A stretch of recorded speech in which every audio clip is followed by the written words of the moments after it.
Hey everybody, welcome back to the Fin Factor. I'm Paul. And I'm Aaron. This is episode number 145. Aaron, we're coming off the heels of a very close, but unfortunately a loss against the Nashville Predators.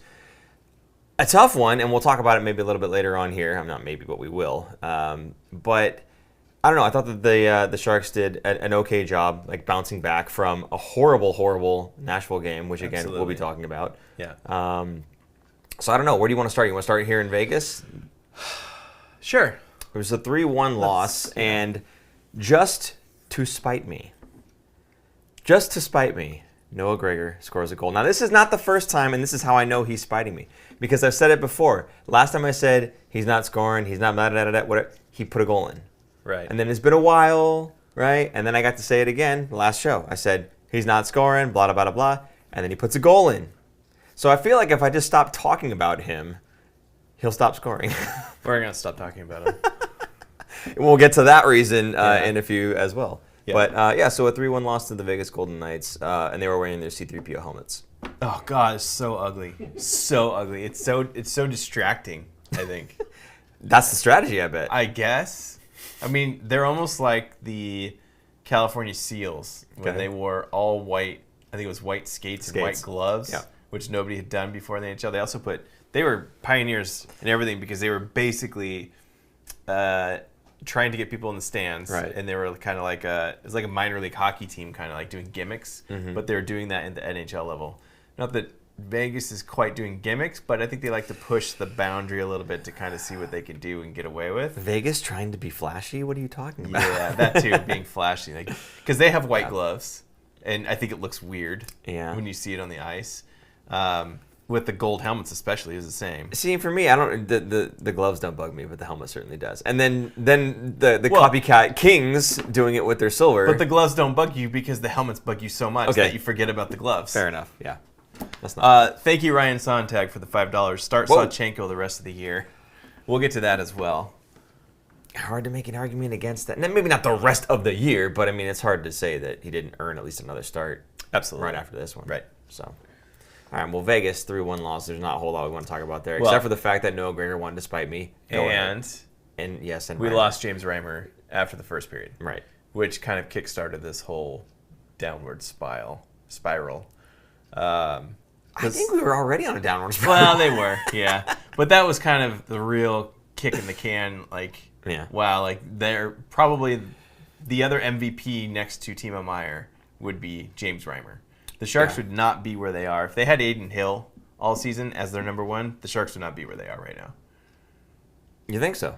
Oh, yeah. They would be way worse, I think. Okay. That's what I'm saying. All right. James Reimer has made them competitive and made them in, I'm not going to say every game, but most games they've been in, they have a chance to win every night. Yeah, I mean, at least from the defensive standpoint, when you've got a guy that's doing what he's been doing, it's hard to argue otherwise, right? Now, have they kept themselves in the game when they're not scoring? Obviously not. And when they're not defending around him, obviously not. But it's kind of up to them to handle that part of the game. And when they're not doing it, he's doing the best he can. You can't really fault him. I think the guy's effort level is off the charts. He's been doing great this season, so super happy with him. We done with Vegas now? Done with Vegas. Okay. Yeah. All right. Moving on, we have an acquisition, a trade to announce. Okay. Now, I say trade, and a lot of folks online, specifically on Facebook. Don't go there. I have to. I'm there. Facebook is just. I'm there. Facebook is probably the worst of the worst in terms of commenters. Absolutely. I'm going to have to agree with you, but I was there, and you see these comments like, "Why did we get Stalock? We should have picked up Fleury." And why do we trade for a guy that's spending all his time in the AHL and he's blah blah blah. We already had him. We tried it. We're doing it again. Why are we doing it? And it's like, you guys don't understand.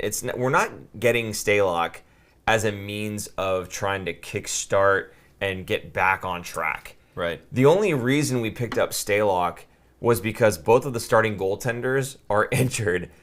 They don't want to have Sawchenko and Melnichuk take the entire load of all the rest of the games if the other two can't come back. They're not really ready for that, and the last thing they need to do is damage the confidence and potentially the health of the two netminders that they have that are next in line. He's a Band-Aid. He is a Band-Aid.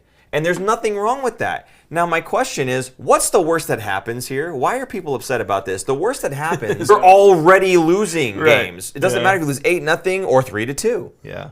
We're already losing games. So what is the worst that happens here? This trade, what do we lose? We gave up what? Future considerations? There's nothing that we didn't give anything up for this guy. The future considerations is a nice way of saying a bag of pucks. Nothing. You gave up a bag of pucks for this. What guy. it is it's a nice way of saying, hey, maybe next year when we want to do a trade, you'll kick in an extra 7th, or you'll be a little bit more lenient because we helped you out. That's all it is. Just think about us in the future. That's literally what they're talking about, and that's it. So when you talk about, gosh, why did we get Stalock? We should, first of all, why go after anybody who's going to try to save the season? The season's gone at this point. I'm sorry. I mean, even I'm saying it now. The season's gone at this point. His last game was March 7th, 2020. Stalock. Okay. Right before NHL. COVID. Think about that. Yeah, yeah. That was before COVID stopped the NHL. I think they stopped maybe a week or two after that. It's been a while. So I guess what I'm getting at is it just seems a little irrational to get so upset about getting a guy for free who is doing nothing more than, like you said, being a Band-Aid. That is the whole reason. They didn't need to go out and make an actual trade, give up something to get a goaltender to take the minutes away from Sawchenko and Melnichuk. Now, I know a lot of you are saying, well, we want the minutes to go to Sawchenko and Melnichuk. Well, if they don't feel that they're ready for that duty just yet in terms of, these two are out. It's not just getting a game. It's the reins are yours now. So if you get injured, now they got to start talking about Emond or however you say his name. Amond. Okay. So for me, again, it's a Band-Aid. It's not a huge deal. He's not supposed to come and be the savior of the franchise. No. That's not what he's there for. And you gave up nothing to get him. So to me, this move makes 100% sense. Anthony Sanchez saying the Sharks could potentially get 3 first-round picks and additional 2-3 later-round picks. Depending on who they trade. Yeah, depending on who they trade. So we'll start talking about some of that stuff too. But as far as the Stalock thing goes, I don't understand the hate surrounding that pickup, because it's not like you're picking up a guy that you thought was going to, again, save the franchise. You're just putting a Band-Aid on your goaltending situation. And if it doesn't work out, and I say doesn't work out, we know they're going to lose anyway right now. Okay, they're not going to the playoffs. But if for some reason Stalock is really just poor, put him in the AHL. What's the worst that happens? He goes on waivers, right? There's no downside to this. So I don't understand the hate on it, to be honest. But people's hopes, I think, were up. That's sure. why. Because they want a big blockbuster trade, and they go, we got Alex Stalock. I mean, I'm just saying that's why they're upset. Yeah, I agree. And to me, like, going to get Alex Stalock is also saying James Reimer's going to be out a while. Oh, totally. That's not good. Right.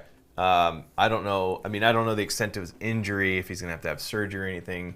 But it's not a good thing when you have to go out. Same with Aiden Hill. He's not. I thought he would be back by now, and he's still not back.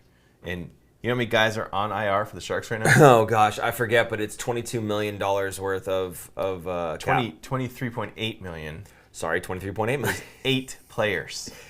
8.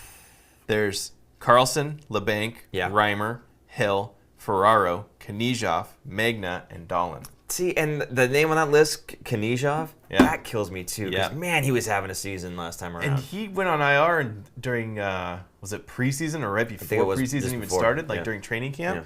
So that's bad. And he's only 23. So he was great. He was great the last 2 seasons playing. He was with Carlson for a long. So there's going to be a number of really good players coming back at some point. I don't know if it'll be this year or maybe even into next year. So this team is, to say they're banged up is minimum. Like, it doesn't even do it justice. See, and to go back to when we started the season, and I said, the Sharks are going to be a playoff team. If you look at the roster that we had versus the roster we're currently playing with, you can't even say that this is the Sharks anymore. This is half Barracuda. And literally, it's half Barracuda. Like, you take 8 players, I would say 7 of those 8 are starters. Because I wouldn't say Magna would be in the top 18 of your roster. Not normally, no. If your team's healthy, I don't think Magna's on there. So if you take out 7 of your 18 starters, there's not a lot of teams that are going to be able to survive that. And both your goaltenders are not your starting starting or backup, 1A, 1B, whatever you want to call it. it's all Barracuda player goaltenders. Right. Words elude me. That's how flustered I am. I can't spit words out anymore, guys. It's tough. By the way, if you're watching, please feel free to share, retweet, whatever. Get us out there to the rest of the Sharks family that you have, so we can join the conversation as well. We're going to keep going through some of these comments. At any point, is there a reason to rush any injured players back? I don't think there's any reason to rush anybody back, honestly. They're Again, not at this rushing. point in the season, I don't think they're rushing anyone. You said it's bad, right, with Reimer being out for a longer term. It's not bad for the team necessarily because, again, we're out of it at this point. White flag. But it's bad for Reimer, right? If you're a guy that's looking to maybe get an opportunity to get traded somewhere, but now you're injured, bad. The good thing for him is it's a 2-year contract, right? Right. So he's still, even if it doesn't happen this season, if we're in the same boat next season, he can still come back in a healthy way and compete and show that he's good for it a sucks. trade. He's having a career year, and he's gonna. I don't know if he'll come back this season. If he does, it's great. But if not, then you're ending your career year on an injury. That sucks. Right. Yeah. You want to kind of end on a good note and have some momentum going into the season, like feeling good about playing well and being on the team. So, again, he's not going to get rushed back because the Sharks are not going to be making playoffs, not with this banged up roster right now. So, again, you could be traded, you could be moved.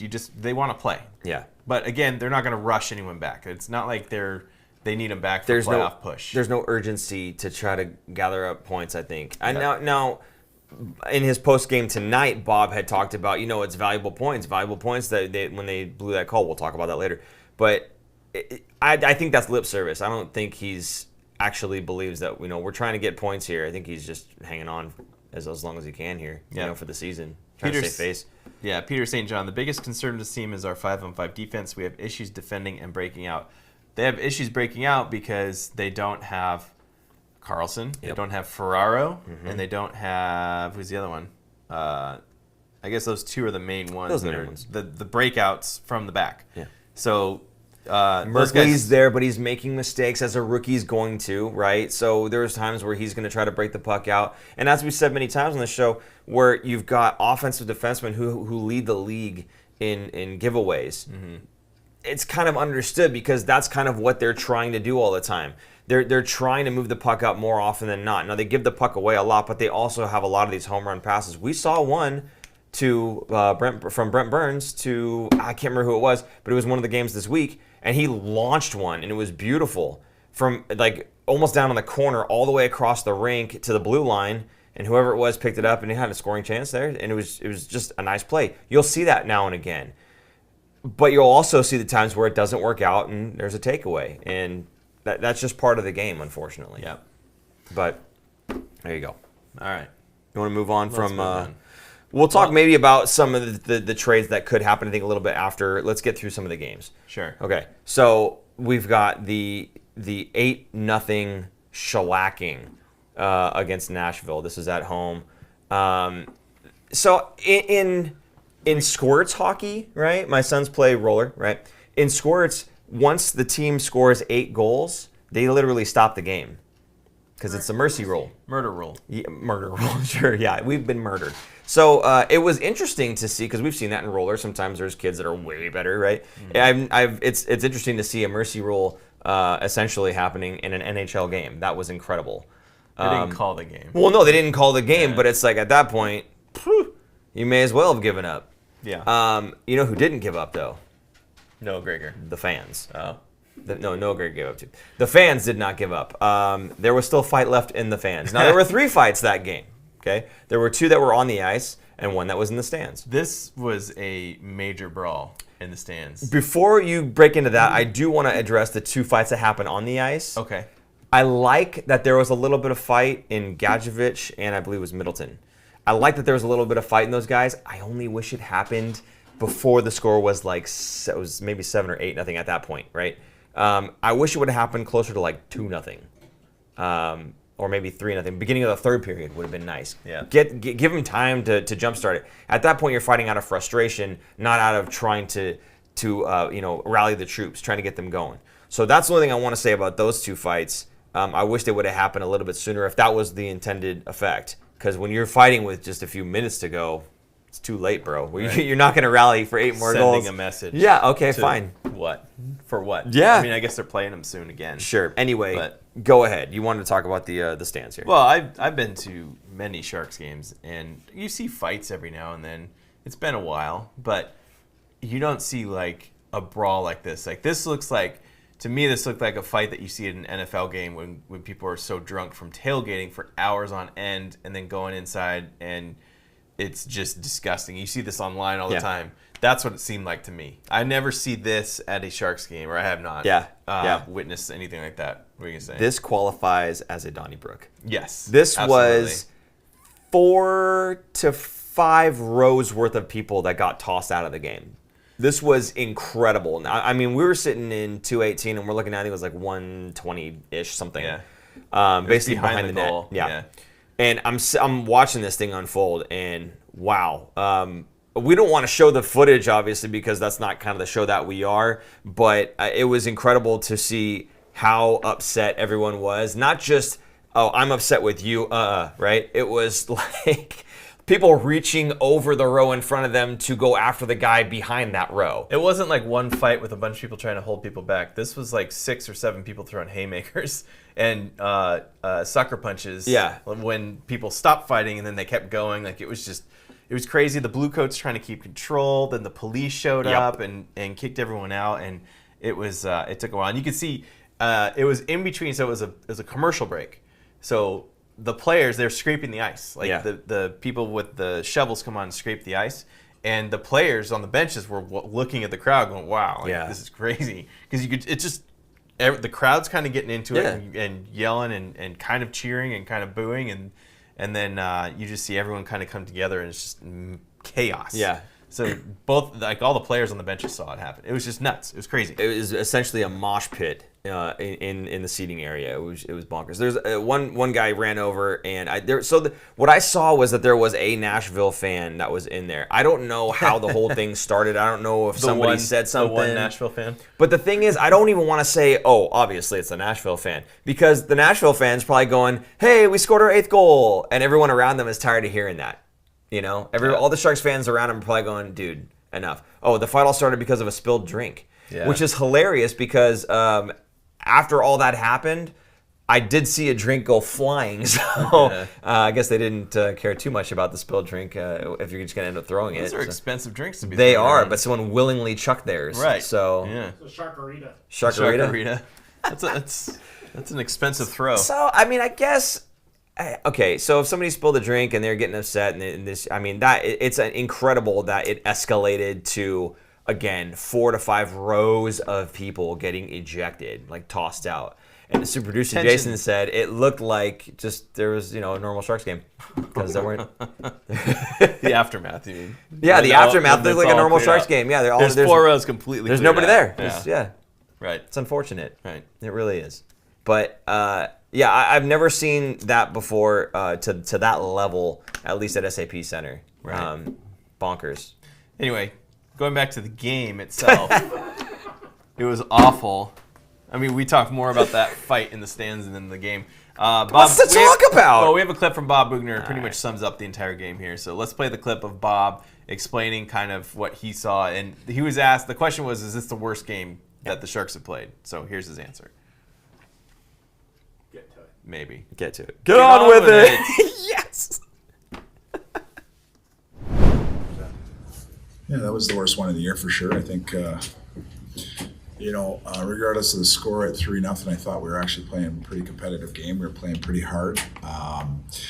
We only gave up 2 chances in the first period, and we generated. I think we only generated 1, so it was a pretty even first period, regardless of the shot clock. I thought in the second period, the chances we did have, made saves or hit a couple posts, hit a crossbar, and once it got 4-0, we got away from our game, and you start pressing, and things start going in, and just that snowball, you can't stop it. So that's the game. They got some great goaltending when they needed it. We didn't bury our chances, and we opened it up too much when we were down. I mean, we don't need to spend too much more time on this game because it was such a drubbing. But what I was more interested in seeing was how they would bounce back after that butt kicking at home too. It wasn't on the road. And then going on the road into Anaheim and seeing how they responded. Plus, you have Sawchenko stepping up and getting his first NHL start. Yeah. How did the team kind of rally around that and move on? And do they have a short memory? They need to be like a goldfish. I don't know if you are a fan of. Like a goldfish? Oh man, you don't watch Ted Lasso, do you? I do not. Oh, be like a goldfish. They have a memory of 6 seconds. Oh, really? Yeah. Oh. So be a goldfish, and you move on. Jeez, man. I hope they do that. You're making Ted Lasso references. I don't know, man. I'm pretty sure I'm not the only one that watched Ted Lasso. I'm not saying you are. I'm just saying I'm not. We just got demonetized. We did, didn't we? Yeah. So for me, low point of the season in all respects. From the team itself to get a bare-bottomed, pants-down spanking the way that they did. Can we say that? Yeah, we just did. I think it's demonetized. For that to have happened in your own barn, that's one thing from the team perspective. Then from the fans acting the way that they did over a spilled drink, I think that could have been de-escalated. Just being humans. So yeah. This was definitely, I think, the low point for the team and the fan base and everything that goes along with being in teal. It's interesting, and it wasn't in this clip, but during that interview, he did not talk to the guys in the room after the game. He probably was like, there's nothing I can say. They're going to regroup on their own. That's up to leadership to step in and be like, not only like, hey, that game sucked, but we need to move on because we're leaving for Anaheim. Yeah. And we need to regroup and get everything together. Couture was asked, and he said that it's good to have a game right after that because they don't have to think about it too much. Like a goldfish. Right, like a goldfish. Yeah. There you go. See, he's getting it. So then the next morning, they're going to do video breakdown of not just of the Nashville game, but the last time they played Anaheim to kind of a scouting thing. Like, here's what we did wrong the last time, because I believe it was an overtime loss. Yeah. The last time, or shootout. No, it was overtime. So going back, and of course they go into another overtime loss. Right.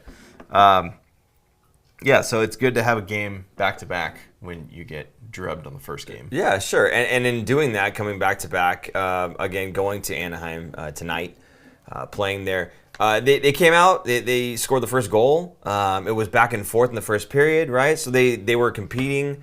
It's unfortunate that Anaheim got that last goal in the first period to tie it up 2-2. I feel like if it was the second period, sorry. Yeah.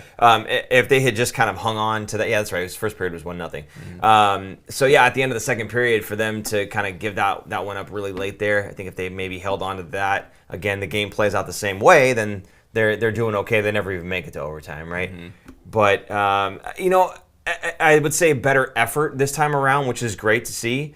But that's kind of, I think if you ask Logan about stuff like that, looking for these moral victories, we had a good effort. That doesn't win you games, and that's not going to get you points.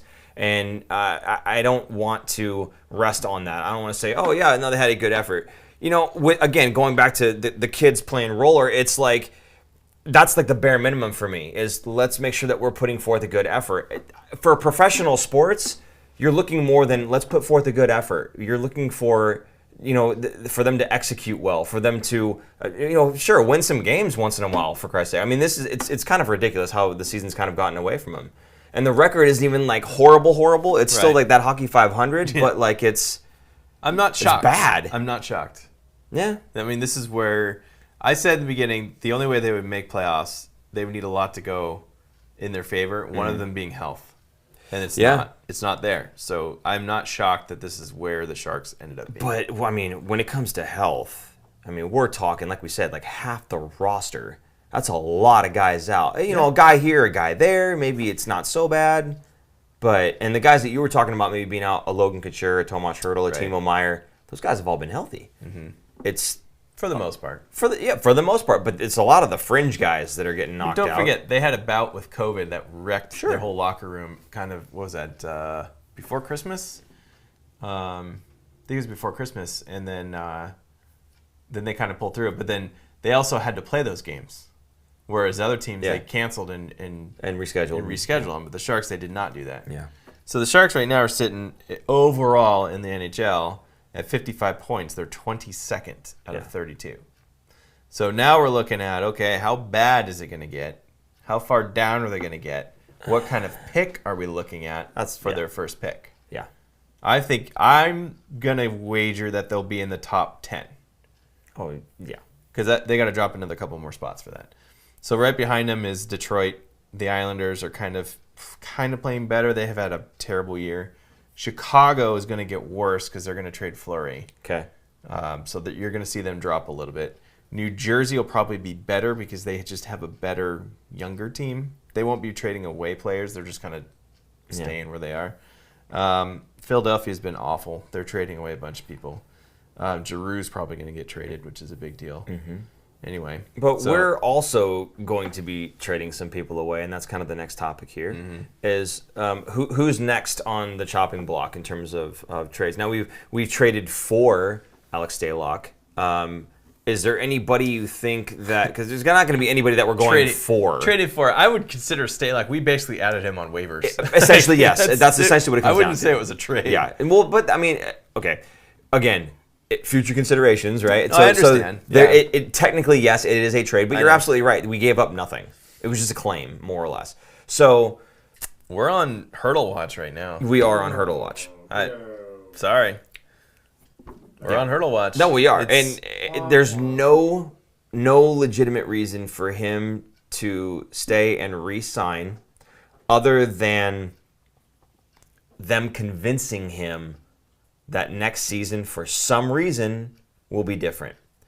If they can convince him that the guys coming in are going to be so much better than the current depth players that they have, if they can convince him that, hey, we're looking at making this move and this move, we're going to go hard after this guy, whatever else, okay, maybe. Otherwise, it's a foregone conclusion. He's going to get traded, and rightfully so. The guy deserves it.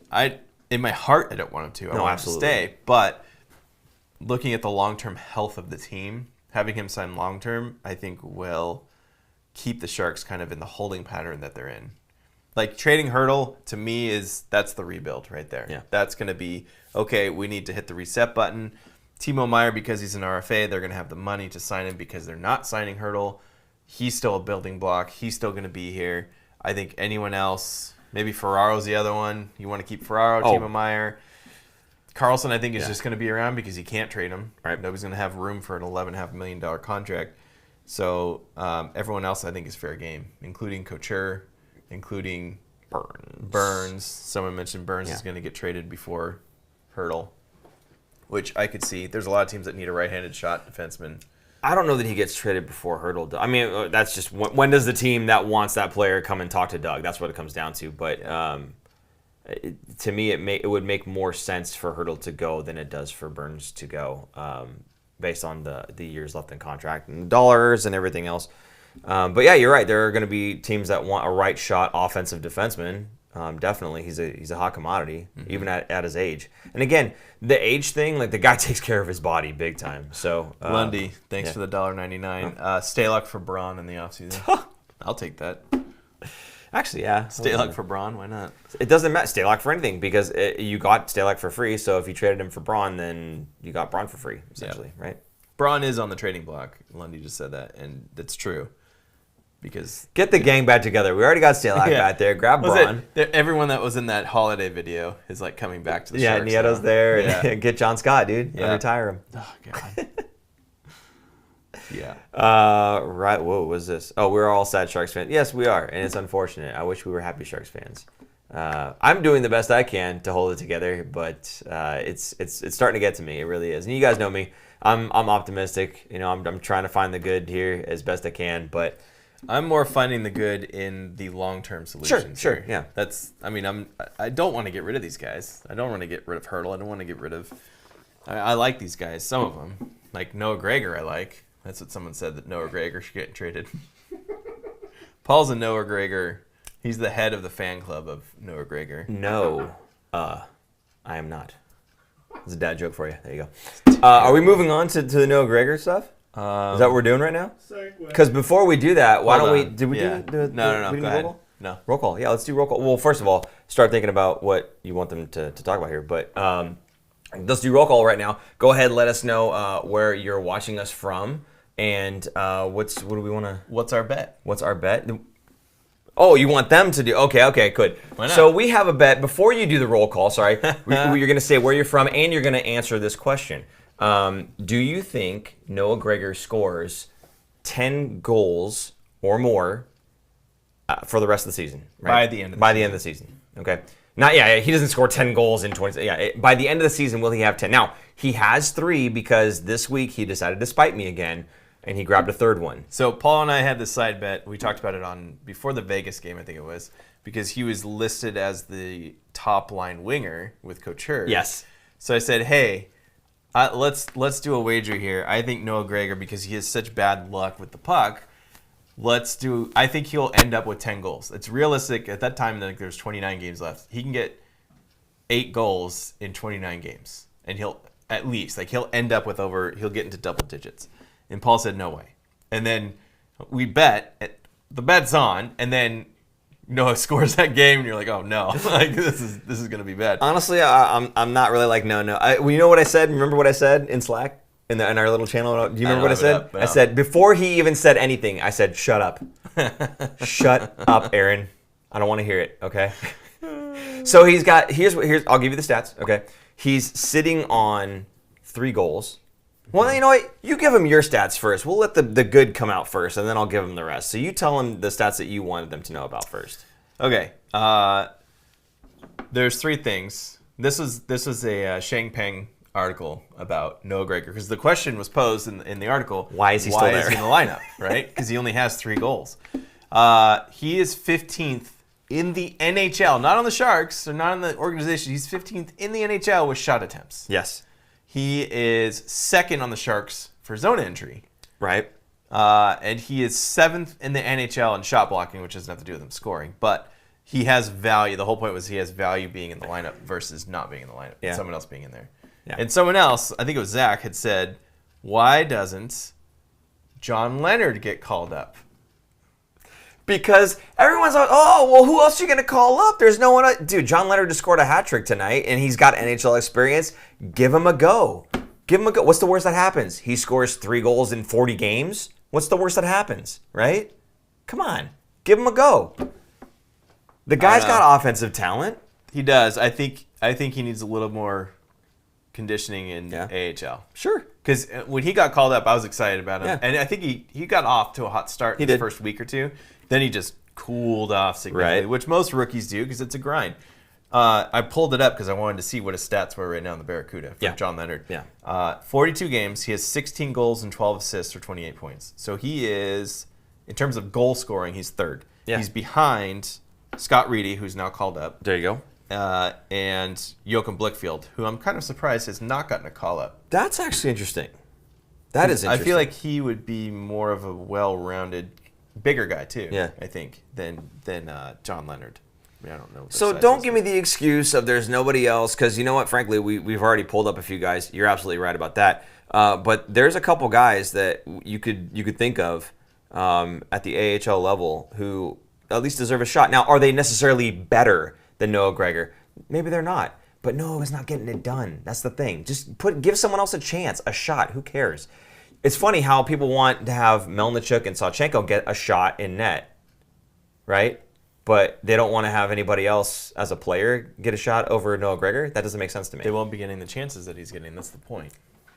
How do we know that? We don't know that until it happens. Maybe he gets a chance just by standing there instead of trying to break the puck in all by himself and doing nothing. I mean, if you're Bob Bugner and you want to, like, here's the choice. Noah Gregor, who's going to guarantee get you at least some scoring chances in the game and block shots, so he's doing it on both ends. I like that, though. Or you're bringing in a rookie that will probably maybe do something offensively, but defensively would be more of a liability. What's the problem with doing it for a few games?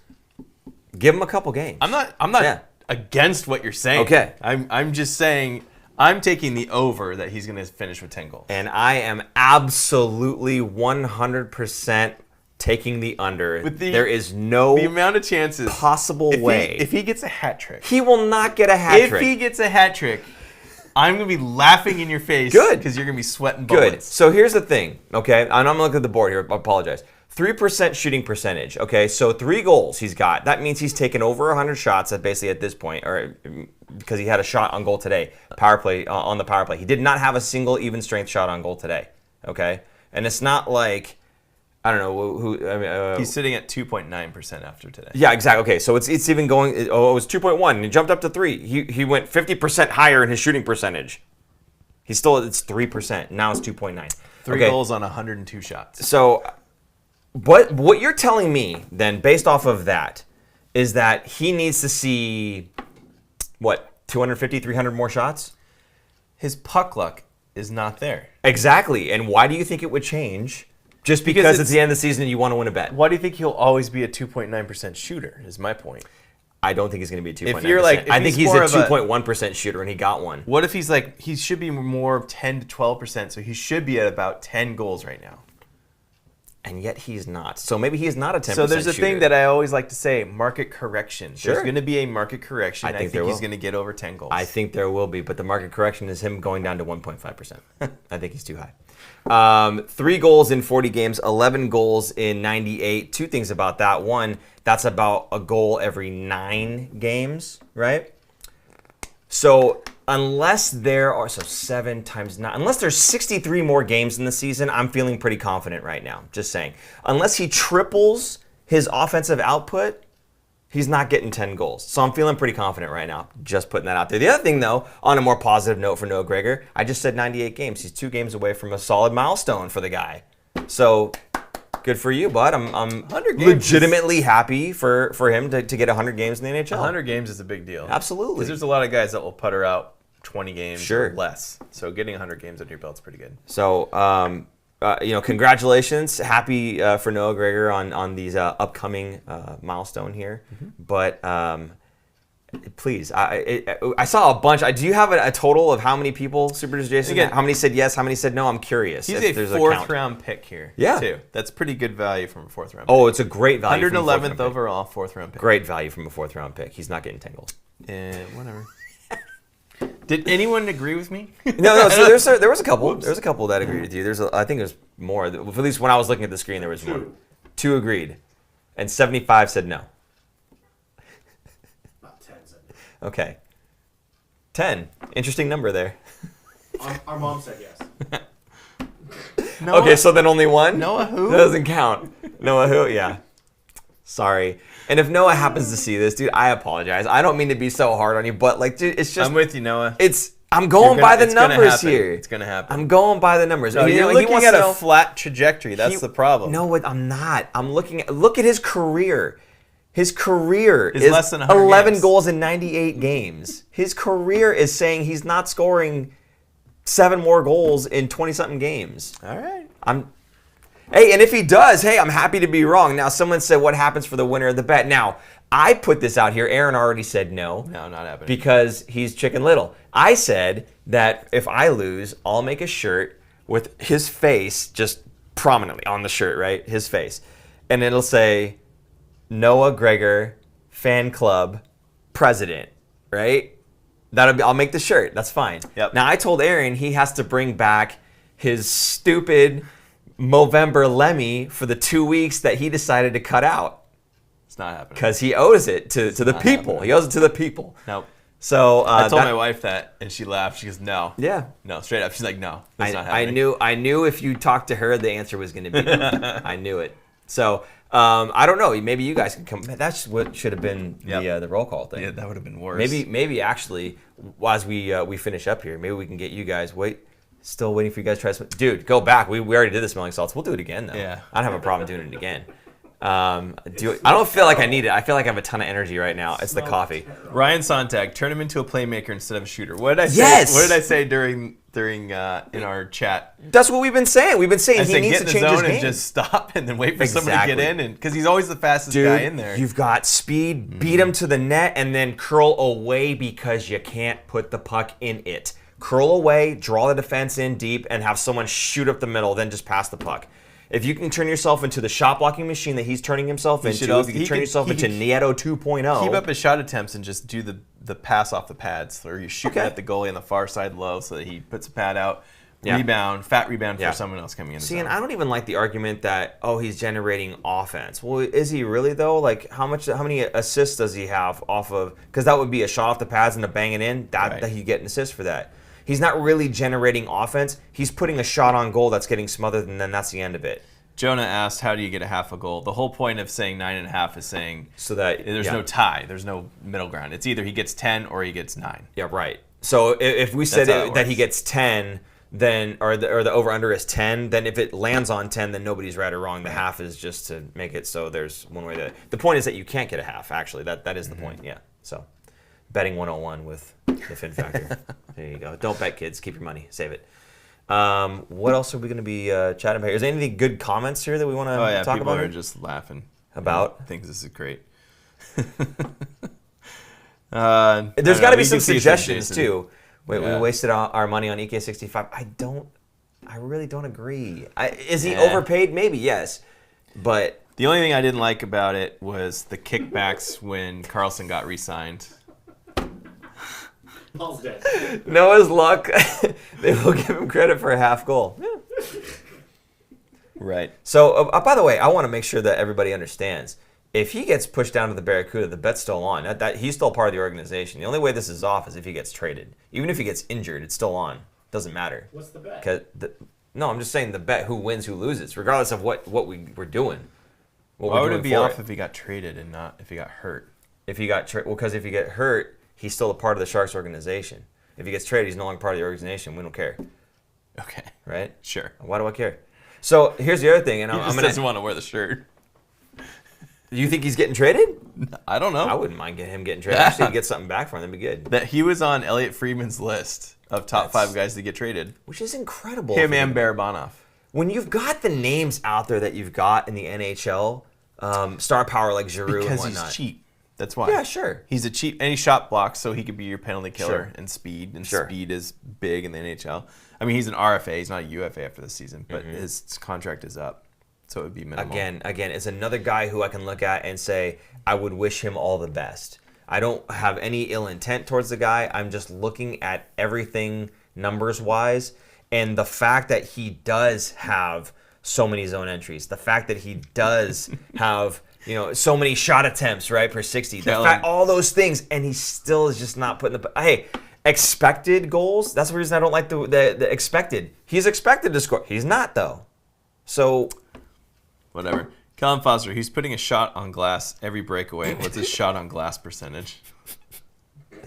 Somebody said earlier that he'll break 2 panes of glass before he scores 10 goals. I think...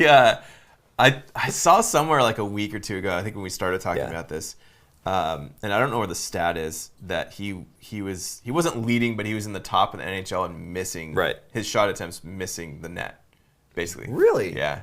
So he's taking a ton of shots on goal, but he's also taking a ton of shots that are he's 15th on shot attempts, not shots on goal. Okay. So shot attempts, so that's including everything that you missed that you're shooting. Yeah. So good on him. He's taking his chances. He's slinging the puck at the net. It's just, again, it's not going in. And I don't mean any ill intent when I say he ain't getting to 10. I'm just realistically saying the guy's probably not going to get to 10. And maybe that's just not his role on the team, and that's okay. Anthony Sanchez, Carlson and Couture will be dealt this trade deadline. Ooh. Who wants to put money on it? I'll put money on that. I don't think they deal Carlson and Couture. I don't think they can deal. No, they're not dealing both. I'm not betting against it. Okay. Because I first of all, I'm in the boat that anything could happen. If it's an Carlson and Couture, it ain't happening because there's no way they're, first of all, unloading Carlson in the first place. That's just not happening. So if you're saying Carlson or Couture, we could talk, but even then, I don't think Couture is going. He's got time left. I say Carlson and Couture both have the longest contracts left on the Sharks. Yeah, I can't imagine them being able to trade them. Way too much time left. Yep. Now, to your point, last episode, he's an absolute Couture. Yeah. He's an absolute playoff beast. And if you're going to trade for a guy at the trade deadline, you're picking him up because you want him for a playoff run. And frankly, he's only going to want to go to a team for a playoff run anyway. So he would be a valuable asset there. And actually, it's not bad if you think about it because then you can have him for a couple years of good, solid playoff pushes. And then you can trade him once his contract is closer to being up and get something back for him. That's actually not a bad call. I kind of like that. I don't think it's going to happen, though. Sorry. Rain cloud. But there you go. Any other phenomenal comments, or people just laughing at me now? With so much long-term IR money, who do you think that the Sharks could entice to bring back Hurdle? To bring back Hurdle? Could entice to bring back Hurdle. I think who could they go out and get to make Hurdle want to stay? I think that's what he's asking.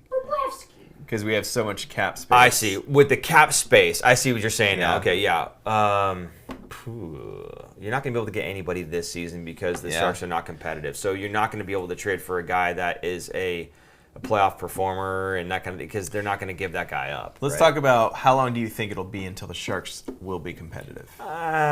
People earlier were saying 5 years. I think that's too long. No, I don't think that's going to happen. 3 to 4, I think, is closer. I think even less. You think 2? Yes. I was on Reddit.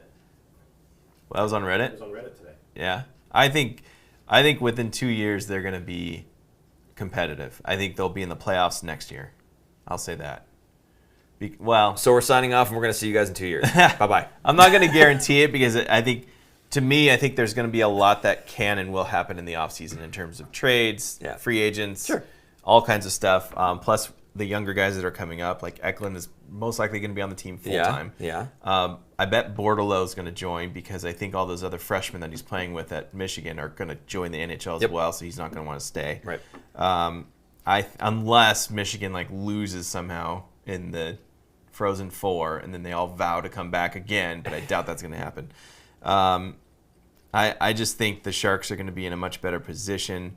They're going to be healthier, obviously, but they're going to have a group of more talented young players that are on their entry-level contracts that are cheap. Yeah. And that's how you really build a team. And look at Anaheim. They have Zagreus is one of the best rookies right now, and he's dirt cheap. Yeah. So that's kind of how you build a team these days, is you're getting those guys, high draft pick, wait maybe a season depending on how good and ready they are, and then once they join in the NHL, they're going to be good for 3 years, and you get them for the $925,000 salary, entry-level salary. Right. So that's kind of how you build these at this point, and the Sharks haven't been able to do that because they haven't had any high-end draft picks because we go through this all the time. But I think they're going to be more competitive next season. They're also going to be stockpiling. I think they're going to be trading away at the deadline and possibly even at the draft, trading around some players and getting more picks and adding more to their cupboard. Yeah, I'm of the mind that while I like getting high-end draft picks and everything, I'm more interested in getting the known good, right? And that doesn't necessarily mean an NHL veteran, because again, I don't think NHL veterans are going to want to come here in the first place. And also, I'm with you. We need to make sure that we're getting younger and kind of built from within. I think that I would rather see us attack more prospects, known quantities, right? We know what this kid does. We know what he brings. He's already got a year of development with whatever AHL squad from whatever team that we're trading him from, right? I would rather go that route, because the last thing you need to do is swing and miss with these first-round picks, whichever ones you get. If you look at Boston, like we talked about last episode, where they had 3 picks in the first round and they swung and missed on 2 of them, and Jake DeBrusk was the 3rd, right? DeBrusk made it. The other guy was a defenseman, but he's not like a top-end defenseman. He's probably like a second-pairing defenseman. Right. So to me, that's when you're talking about having 3 picks, and it was back-to-back-to-back. Yeah, 14, 15, 16 or something like that. In the first round, like right that. In the middle of it, yeah. It's a swing and a miss. I'm sorry.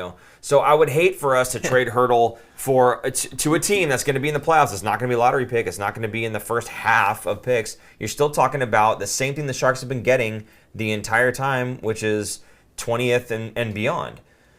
So I would hate to get first-round picks for Hurdle or whoever else and have it turn into Mirka Mueller, have it turn into Nikolai Goldobin, have it turn into guys that you don't really know. You don't really know how they're going to react.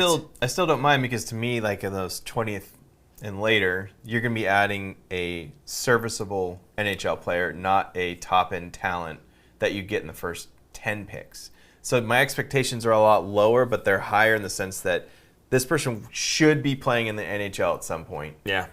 In the couple years. Between the two guys that I just named, how many are still in the NHL? Yeah, but that was a while ago. I know that was a while ago, but those were guys that were picked in that range, and that's my point. So I would rather have a guy who's had a little bit of AHL experience, maybe, right? They've groomed him a little bit. He's almost ready to take that step, and you see him and you go, yeah, this guy's ready to make that leap. I'd rather take my first round pick, 20th or whatever it is that you got from getting Hurdle, and get that guy instead of just picking somebody who's coming out of juniors, because you don't know how they're going to react playing against men, right? So that, for me, again, I like the known quantity. I like the known good more so than the kind of the roulette wheel, if you will. But it's just a matter of what can we get back for these guys. And for Hurdle, I'm at least looking for. I don't want 2 firsts. I want a first and a prospect. I don't want 2 firsts. I would rather have somebody there who is, we've got a good scouting report on him, playing against men in the AHL, that he looks like he's ready to take that step. Not a guy that we're hoping can play in the AHL and then hoping he can take that step, right? I mean, most likely it's a team like, I'm not going to say it is Toronto, but Toronto is like an example where they have so many forwards that they don't have room for their prospects to come up. And so in this case, or in that kind of case, they want to get rid of some prospects because give them a chance to play like they deserve to be in the NHL. They just cannot. Kind of like Barabanov was a perfect example from Toronto. Yeah. There's just no space for him, but he was a good player and needed to play. He deserved to play in the NHL, or at least given a chance to. So I feel like it's going to be a team like that where there's just a logjam in terms of that specific position, either left wing, right wing, center, something like that. Yeah, so right-handed forward would be nice at this point for the Sharks. Yeah, they need a right winger. Like they do not have a scoring right winger at this point. Yeah. So yeah, I could see that, and then the Sharks have a lot of cap space, so they're able to hold some money back or play that third kind of team for a trade to hold money back and get draft picks. So I fully expect that to happen. They're in a good position to utilize their cap space to get something out of it, turning their cap space into an asset by getting a draft pick. Absolutely. Yeah. Okay. Let's talk about the next the upcoming games here. They're both against LA. One's on, was it Thursday? Thursday and Saturday, I believe. Interesting. There's only the 2 games this week. Yeah. But anyway, they're both against the LA Kings. They're gonna wear their silver helmets. Probably try and blind them one night. God. I don't even want to talk about points that we think we're gonna get, because at this point, who cares about the points? There's no point in talking. There's about no point in talking about points because we're not gonna get enough to get to the point where we can get into the playoffs. I see your point. Thank you. Wow, it's getting late. Okay. What do you want to talk about with these games then? Well, I was gonna say, like, if LA wins, you know what that's gonna do is push Vegas out of the playoff picture. In fact, Anaheim is kind of trying to chase him right now. Edmonton's right behind him. So, I mean, at this point, I would be very happy if Vegas missed the playoffs. I'll say that. That's what the season. That's what this season has turned into. Yeah, playing spoiler and Vegas sits at home, I think would be amazing because their fans have not missed playoffs yet. How the rivalry has turned. That we want LA to win to push Vegas out. I know, right? An enemy of my enemy is my friend. Yeah. So true. Yep. All right. Are we good here? I don't think there's anything else. Yeah. Any other comments? Last second comments here? We can just talking about trades. Like Peter said, what about Pavelski, bringing Pavelski back? No. I just don't think that's going to happen. It's not even because, oh, come on, guys, get over it. Pavelski was with those. Pavelski wants the cup. Yes. He's going for a cup. So he's going to sign with a contender. He's not going to sign with the Sharks. He's way too good to want to come to the Sharks, at least this season. He's having another career year, right? So Jonah said, with our luck, Vegas would win the draft lottery. That's so true. Can you imagine that roster they have and they don't make playoffs? They went and get the blockbuster Jack Eichel trade, and then to me, Vegas makes moves to win over their fans to show that they're doing something. Like I still am blown away. that the no loyalty thing. Yeah, they fired Gallant because they could have gotten DeBoer as their coach. I remember their fans were like, "What? Why did we do that? Like Gallant was fine. He got us to the finals." And yeah, I love when Vegas loses. It makes me happy. It truly makes me happy. I love drinking the salty tears of Vegas fans. It just gives me energy. And it's funny because we are the worst of the two teams, but I think there's little joys in life, and that's definitely one of them. So yes, they can point back to us and go, "Ha, your team is terrible," but it's like, you know what? Mm-hmm. I've accepted this, and I'm just happy to see you guys in the dumps whenever you can be in the dumps. Nicholas Egan, feels odd to tell Sharks fans 5 years ago that we'd be rooting for the Kings to beat any team. It's true. Yeah, exactly. That's what I'm saying. How it's turned, They only have 3 guys left from those Cup-winning teams. 4 guys, I guess. Quick, Doughty, Kopitar, and Brown. That's it. Yeah. Everyone else is gone. Yeah. All right. Anyway, we're good to go. Well, hey guys. Oh wait, feels odd. Yeah, thanks. Okay. Thank you guys for tuning in and for being a part of the conversation here. We totally enjoy doing this. I really like doing the live shows instead of doing the recorded stuff because we get to chat with folks and they come up with some fun stuff and they get to poke fun at us too. Yeah. So it's all good there. It usually goes off the rails at some point. Like right now. So please make sure, as super producer Jason has put up there, to like, subscribe, and ring the bell. Also, check a look at our desktop. Apparently, it's got a nice wallpaper there. Anyway, yes, please go ahead and if you're not subscribed, hit that and then hit the notification bell when we do these lives. You'll know when we come on live and we'll be able to do these conversations with you guys, which again is for my benefit. So, and my entertainment. Feel free to go to thefinfactor.com if you want to support the show. Got some hats, shirts. I had the fanny pack. It's in the car. And then, of course, the... Really? Yeah, I did. You finally brought it and you left it in the car. Yeah, so what? I'm using it. I used it at the Sharks game, actually, the other day. I'm not supposed to bring the bag in, apparently, but I did. Anyway, yeah, thefinfactor.com. Check out all the merchandise if you want to support the show that way. Also, the guys that helped us out with the Super Chat tonight, do you remember who the 5 was? It was... Oh, gosh. It was in the bag. I know Lundy with $1.99. I think it was Ryan Sontag. You're right, with the $5. Thank you guys so much. We appreciate you supporting the show that way as well. Also, you can do it through Venmo if you wanted, at the Fin Factor on Venmo if you don't want YouTube to take a little bit of that. Anthony Sanchez, you guys should do a live show during a live Sharks game. We could. We would not be able to have the sound on or show the video. Right.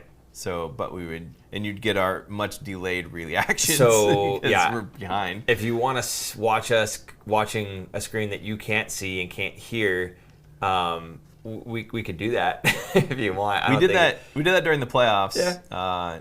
Because we were going live and they went to overtime, so we had our live reactions. Well, you guys did actually, but yeah, but we did it for a couple games. You did. You and Joe. You and Joe. Yes. Rails off rails. Okay. So I think we're done here, right? We've got the whole spiel in there. All right. Yeah. Again, guys, thank you so much. We appreciate you. For super producer Jason, I'm Paul, and I'm Aaron, and we will see you next week, and in 2 years when the Sharks are back on track. Next week. Bye-bye. Bye. Thanks for tuning in. If you like this episode, check out our other content, especially interviews. You can interact with us directly through social media at The Fin Factor and on Instagram at Fin Factor. And don't forget to join our live streams on YouTube. Visit our website at thefinfactor.com, where you'll find all of our episodes as videos or podcasts. You'll also find our exclusive merchandise to help support our show.